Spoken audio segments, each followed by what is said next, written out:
Des milliers de personnes à travers le monde, tant chrétiens que d'autres religions, ont été effrayées et surprises de voir plusieurs points lumineux dans le ciel ces dernières semaines.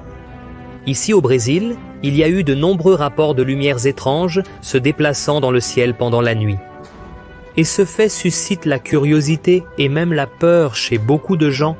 Après tout, cela pourrait être un autre signe que le retour de Jésus se rapproche. Et avant de parler de cette question et des lumières dans le ciel et d'autres signes qui annonceront la fin des temps, laissez ici votre like, abonnez-vous à ma chaîne et activez la cloche pour que YouTube vous avertisse dès que je poste une prochaine vidéo.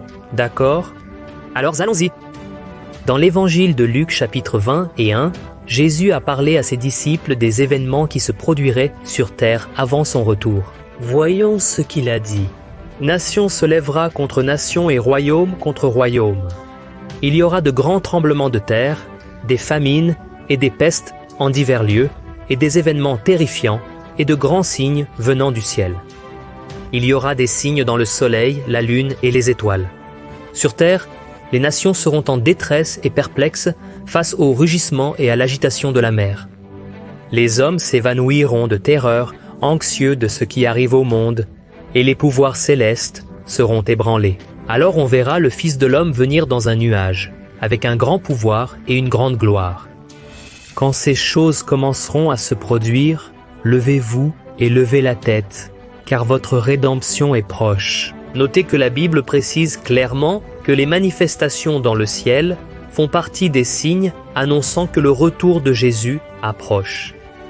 Mais la question qui se pose est-ce que les lumières dans le ciel qui ont été vues par tant de gens ces derniers jours font déjà partie de cette période de fin des temps? C'est ce que nous verrons par la suite. Dès que la nouvelle de ces lumières dans le ciel s'est répandue, certains sites ont rapporté qu'elles étaient des reflets du soleil reproduits par de petits satellites du projet Starlink, de l'entreprise américaine SpaceX. Selon les nouvelles, ces satellites sont petits et volent à basse altitude, et c'est pourquoi il est possible de les voir à l'œil nu, surtout en début de soirée ou avant l'aube. Il est clair que ces lumières peuvent bien être des satellites volants dans notre atmosphère, mais j'ai des doutes car beaucoup de gens disent que les mouvements de ces lumières ne ressemblent pas à ceux d'un satellite, car certaines se déplacent très rapidement, parfois d'un côté à l'autre, et même si ce sont ces lumières, le fait est que beaucoup des signes que Jésus a dit qui se produiraient avant son retour se produisent déjà dans le monde, y compris dans les cieux. Prenons par exemple la Lune. Avez-vous remarqué que les superlunes et les lunes de sang sont de plus en plus fréquentes? De plus, la Terre est de plus en plus frappée par des corps célestes. Rien qu'en 2019, par exemple, plus de 30 pluies de météores ont pu être vues à l'œil nu sur toute la planète. Déjà cette année, un observatoire spatial du Rio Grande do Sul a enregistré la chute d'une grande boule de feu dans l'océan en janvier. Et en février, le météorite est tombé dans une ville de l'Inde, laissant un trou de 6 mètres de profondeur dans le sol.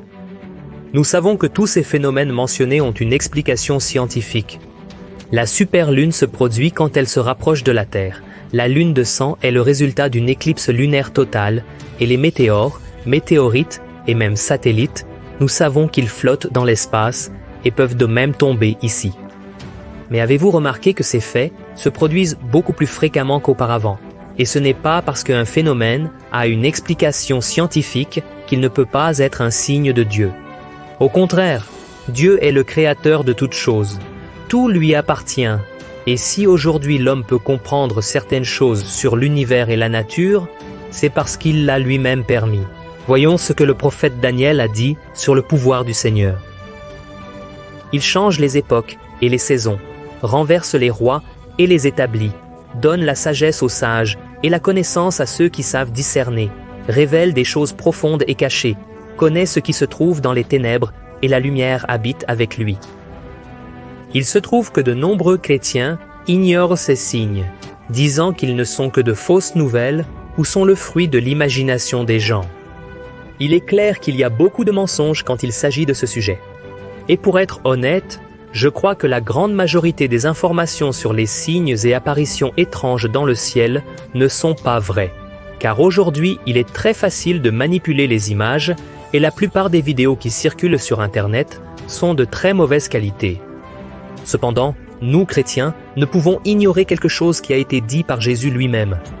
Nous devons être attentifs aux choses qu'il a dit qui se produiraient, y compris dans le ciel, car cela signifie que le jour de son retour approche et nous devons être préparés. Voyons ce que Christ a dit. Donc, soyez vigilants, car vous ne savez pas quel jour votre Seigneur viendra. Mais comprenez ceci, si le voleur venait, il resterait en garde et ne laisserait pas sa maison être cambriolée. De même, vous devez être prêts, car le Fils de l'homme viendra à une heure où vous vous y attendez le moins. Mais une chose doit être très claire, Jésus ne veut pas que nous passions notre temps à chercher des signes. Il ne veut pas que nous cherchions constamment des signes. Il ne veut pas que nous prêchions l'Évangile. Cependant, nous ne pouvons pas arrêter de prêcher l'Évangile.